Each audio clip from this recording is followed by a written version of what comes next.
في الفيديو النهارده هقول لك ازاي تزود هرمون التستوستيرون عندك بطريقه طبيعيه. يلا بينا نتكلم.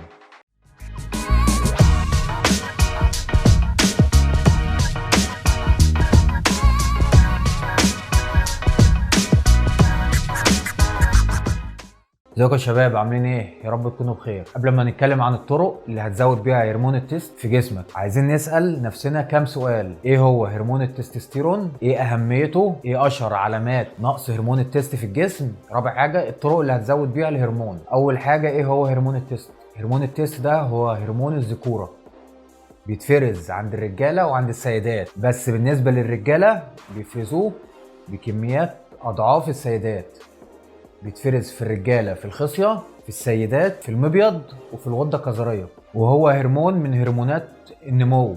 تاني حاجه، ايه اهميه هرمون التستوستيرون في الجسم؟ بيزود كثافه العظم، بيزود العضلات، بيزود حرق الدهون، بيزود نشاطك، بيخلي شعرك وجلدك كويسين، وبيتحكم في قدرتك الجنسيه. تالت سؤال، ايه علامات نقص هرمون التست في الجسم؟ التست اللي هو التستوستيرون، بس انا بحب اختصر. علامات نقص الهرمون بتبقى واضحه جدا. اول حاجه بيبقى فيه زياده في الدهون، تاني حاجه بيبقى فيه تساقط للشعر، تالت حاجه بيبقى فيه ضعف عضلات وضعف في العظم، رابع حاجه ما بيبقاش عندك شهوه جنسيه ولا انتصاب، بيبقى عندك اكتئاب، بيبقى عندك تقلب مزاجي، كل شويه بمود، شويه فرحان شويه متضايق شويه مكتئب. وحاجه اخيره، ظهور التسدي عند الرجال، بيبقى الراجل طالع له صدر زي صدر السيدات. رابع حاجه، ازاي ازود نسبه هرمون التست او هرمون الذكوره في جسمي بصوره طبيعيه؟ اول حاجه، ودي اكتر حاجه اتعمل عليها ابحاث واثبتت ان هي بتزود نسبه هرمون التست، هي التمرين.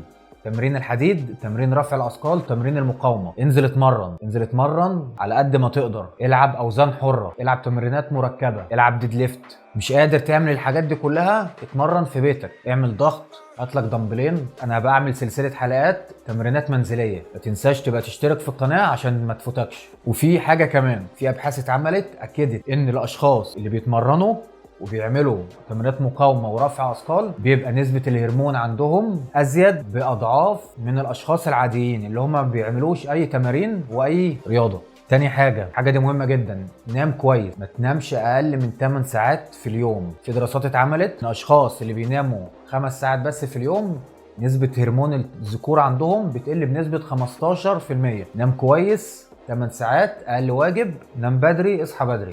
تالت حاجة، قلل نسبة الدهون في جسمك على قد ما تقدر. الدهون دي عاملة زي السم في الجسم. الدهون بتفرز هرمون اسمه هرمون الاستروجين، ده الهرمون الأنثوي. كل ما نسبة الدهون في جسمك بتكون عالية، كل ما يكون هرمون الاستروجين أعلى من التست. رابع حاجة، وقف سكريات، امنع مياه غازية، سكر بيدمر هرمون التست في الجسم. خامس حاجة، ابعد عن التوتر والقلق والإرهاق، ابعد عنهم.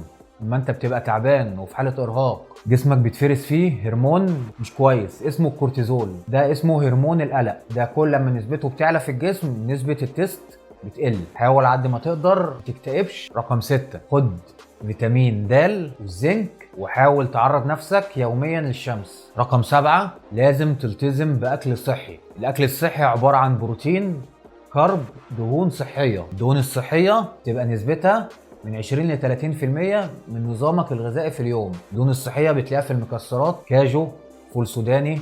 اهتم بالخضروات والالياف، اهتم بالمأكولات البحريه عشان بيبقى فيها نسبه الفسفور عاليه جدا. كده هبقى خلصت حلقه النهارده.